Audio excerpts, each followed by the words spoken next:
Hello everyone, today I'm going to show you how to send USDT to your Solana wallet. Make sure to watch the video until the end, not to miss any important details. Like and subscribe. Now, as you may know, Solana themselves don't own a specific wallet, but they are substituted in many other apps and different wallet sections. So on the main website on solana.com/wallets, go to choose a wallet. And then from here, as you can see, you are provided with many options, including Phantom, Privy, or Brave. Phantom is my favorite, so we can select that. Go to it, view details, and then sign up to account.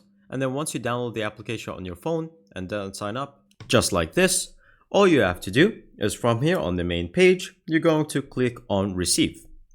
Now, as you can see, there is the Solana wallet that you can say, but for Ethereum, we're going to choose it this time because USDT is usually on the Ethereum section of the blockchain. So we're going to copy it.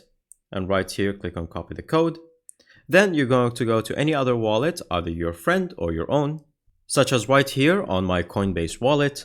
And then from here, you're going to go to the wallet section on the bottom right, click on the Tether USDT, and then from here, you're going to click on send. Now, once you do so, you're going to select however much amount you would like to send. And then from here, click on next. Now from here, you're going to paste the address you would like. So as you can sample right here, paste it. And then from here, it's going to show you that it's going to send this amount to this wallet. Click on confirm.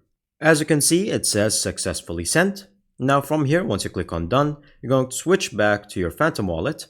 And from here, once you set to recent activity, as you can see, we have just received it to our Solana wallet.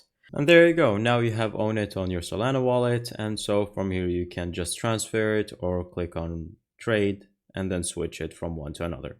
And that's pretty much it. Thank you guys for watching. See you next time. Bye bye.